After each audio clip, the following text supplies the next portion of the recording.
In ice hockey, it's the final preparations being made before the playoffs in the English Premier League for the Swindon Wildcats, who qualified after coming 6th in the regular season. The top 8 clubs now go into 2 groups of 4. The top 2 from each group go to the grand finals weekend in Coventry next month. Swindon will play Milton Keynes, Basingstoke and Hull, and the Wildcats general manager Steve Nell is here this morning. Morning, Steve. Morning. Or Grandad, as we call you. We'll come on to why that is in a few moments' time. The way the playoffs are being done then this season, in the past it was a straightforward home and away knockout match, and if you lost that, your season was over. What do you make of this new setup?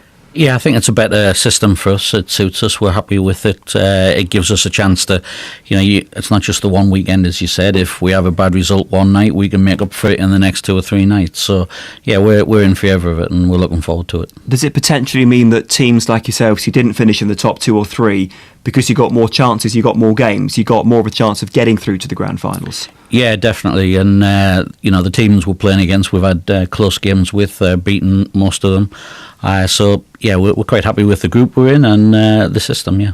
You start tomorrow night away to Milton Keynes, who came second.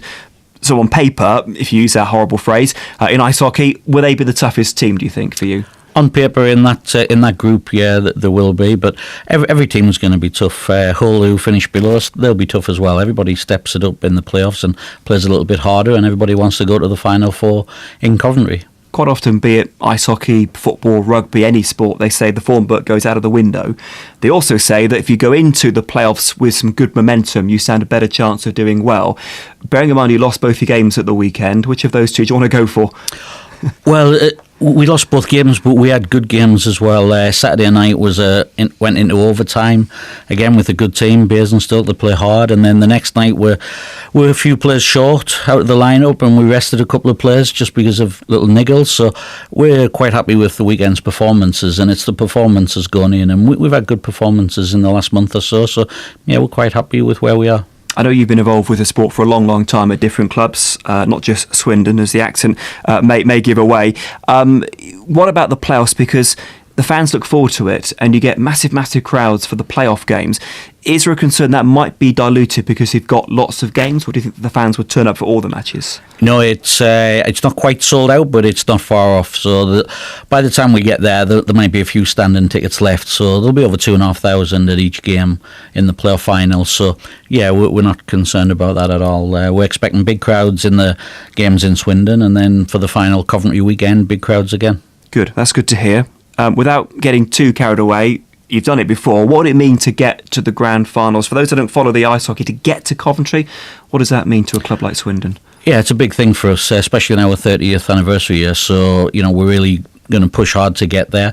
I mean, it's good to get there any year, and it's good for the fans. We've got a great fan base and loyal fans. We had over nearly 1,400 on Saturday. So we'll really push for it, and it'll mean a lot for us and the fans to get there. So, exciting times. We called you Grandad at the beginning because you just became a Grandad for the first time. And again, for those that don't follow it, your son Aaron now is the player coach at Swindon. So, at least baby daughter named TBC turned up before the playoffs. Yeah, that was time, wasn't it? It was well timed.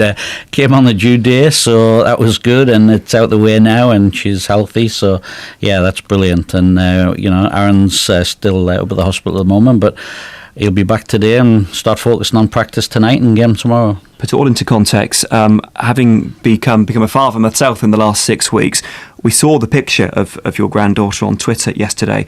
We looked at her and we looked at our son, who's 6 weeks old tomorrow, and he's got a lot less hair.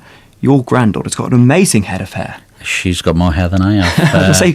Where did she get that from? Well, Aaron's quite hairy, isn't he? Yeah, he's got a good head of hair at this stage. He came out with a very similar amount of hair, and so did his wife Sarah. So, have you dropped her first puck and stick round yet? Forget the balloon and flowers. Get the helmet round there. Get the Wildcat kit on her. Yeah, big oversized jersey, Nell on the back. Brainwashed from an early age. I'm all for that. There's already a jersey there for her. Yeah. So a few sleepless nights. Great news, Steve. Really, really pleased for the family. But to put it all into context, and the next few weeks are going to be great, as we say. The first home game then is this Saturday against Hull, but the playoffs begin tomorrow night away to Milton Keynes in the English Premier League. Steve Nell, Grandad here, the general manager of the Swindon Wildcats ice hockey team.